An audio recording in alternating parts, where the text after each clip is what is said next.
मैं कहना चाहता हूँ कि उस समय जो जो कि हमको वो नॉर्थ इंडिया के बारे में ज्यादा मालूम है, वहां पर एक स्वामी अच्युतानंद जी ने एक समाज सुधार का एक बिगुल बजाया और काफी लोग उसमें सम्मिलित हुए, काफी जात के लोग सम्मिलित हुए।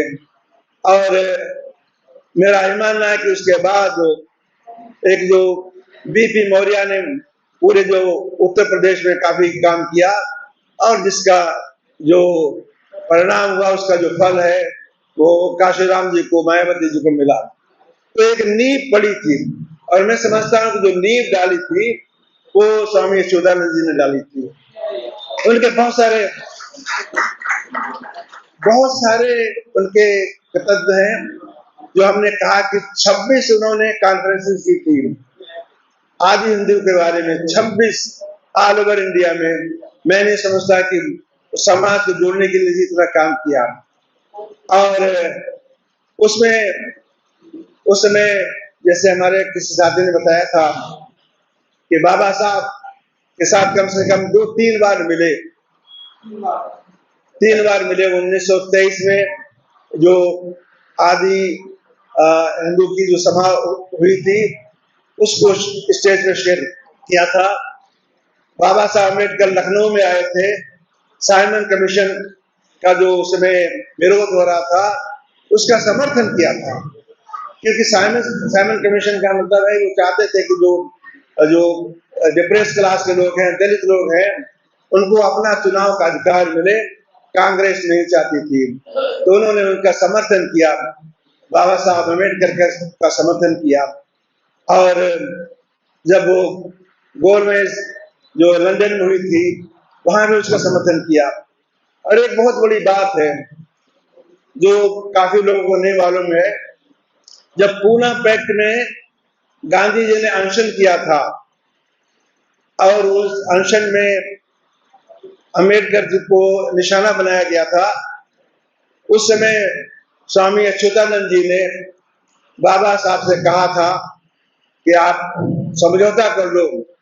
और कारण ये था कि अगर गांधी जी कहीं मर गए तो सवर्ण क्लास के लोग हैं जो पूरा का पूरा दोष दलित समाज में मिलेंगे, एक विद्रोह पैदा हो जाएगा। तो इस तरह बाबा साहब अम्बेडकर को भी उन्होंने समर्थन दिया समय से को।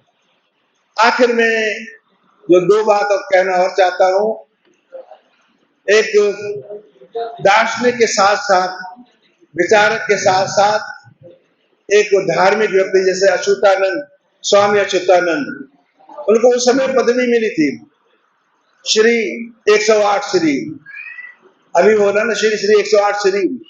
और हम बात कर रहे हैं 150 साल पहले की, उस समय की 120-25 साल की पहले की, उनको श्री श्री 108 श्री कहा गया था। और उन्होंने रविदास जी से बहुत प्रभावित हुए थे, गुरुमुखी उन्होंने पढ़ी हुई थी, गुरु ग्रंथ साहब से बहुत प्रभावित हुए थे। तो एक समाज सुधारक के साथ साथ एक भक्ति आंदोलन में उन्होंने भाग लिया था। और वो समझते थे कि एक जो भक्तिकालीन भक्ति आंदोलन है, जो रविदास जी ने एक रास्ता दिखाया है, वही रास्ता है। और तीसरा काम, वो एक बड़े अच्छे लेखक थे, उनकी बहुत सारी किताबें हैं, बहुत सारे प्ले राइट उन्होंने लिखे हैं। तो एक उन्होंने करीबन 1920 में, 1921 और 22 में पत्रिका निकाली और करीबन 10 साल तक विभिन्न नाम से वो पत्रिका चलाते रहे। पत्रिका चलाने का मतलब, सम्मेलन करने का मतलब कि एक किस तरह से समाज को जागृत किया जाए। वो समाज एक सोया हुआ था, उसको जागृत करने का काम किया। दूसरा है जो पूरे के पूरे दलित समाज थे, उस समाज को इकट्ठा किया, कैसे किया जाए। और तीसरा था पॉलिटिकल अवेकनिंग, कि उनको पॉलिटिकल, बाबा साहब अम्बेडकर के साथ में एक पॉलिटिकल अवेयरनेस जो उन्होंने पैदा किया। तो मैं चाहता हूं कि स्वामी अच्युतानंद के बारे में अधिक से अधिक लोग इसकी जानकारी करें, उनके जीवन से प्रेरणा लें। और हमेशा जो हमारा समाज है उनका ऋणी रहेगा कि उन्होंने उस समय जब समाज सोया हुआ था, पूरा समाज है एक गलत रास्ते में जा रहा था, पूरा भ्रमित था, उसको जागरण करने का काम दिया।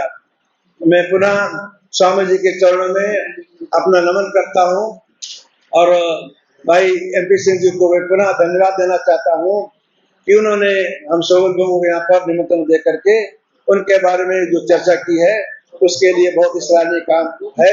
मैं उसके लिए धन्यवाद देता हूँ। और वकील साहब इनका माला बना के स्वागत कीजिए।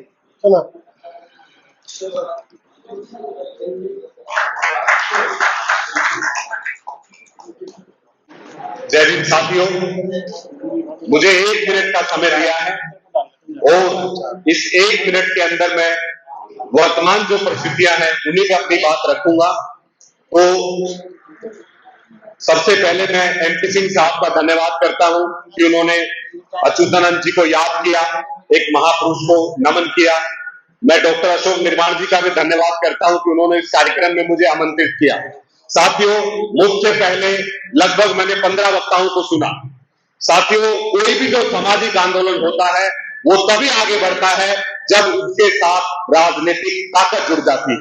साथियों, मैं आपको बताना चाहूंगा कि जो उत्तर भारत के अंदर जो शुरुआत स्वामी अच्युतानंद जी ने की थी, उसी कारवा को BP मौर्य साहब ने, संतप्रिय गौतम साहब ने, मान्यवर साहब कांशीराम ने, बहन मायावती जी ने उसी कारवा को आगे बढ़ाया।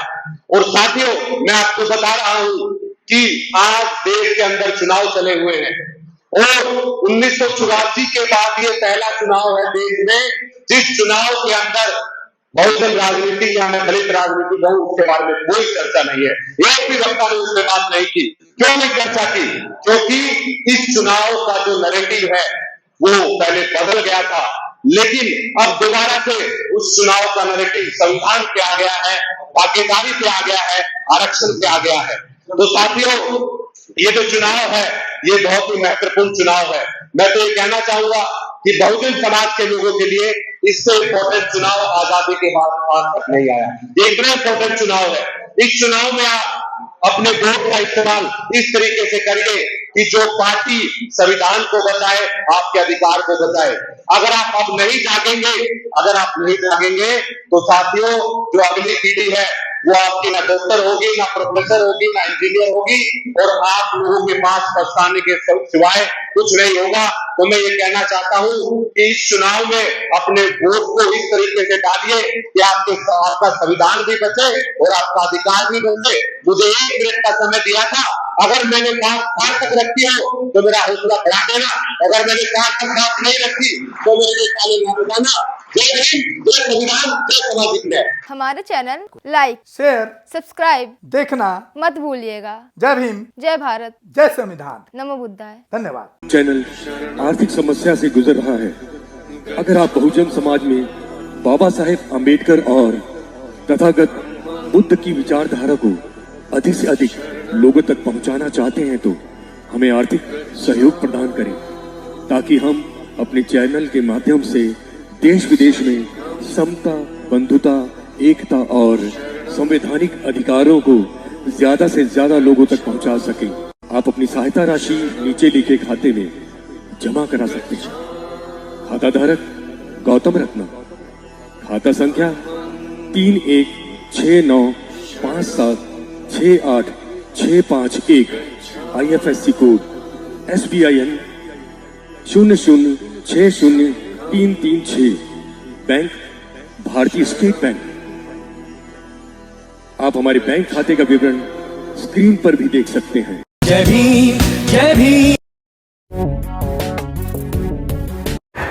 मैं गौतम रत्ना आपका बहुजन फिल्म प्रोडक्शन में स्वागत करता हूं और आप हमारे प्रोडक्शन हाउस के अंदर अपना कैरियर बना सकते हैं as a film director, as a producer and actor and actress and editor and cinematographer also.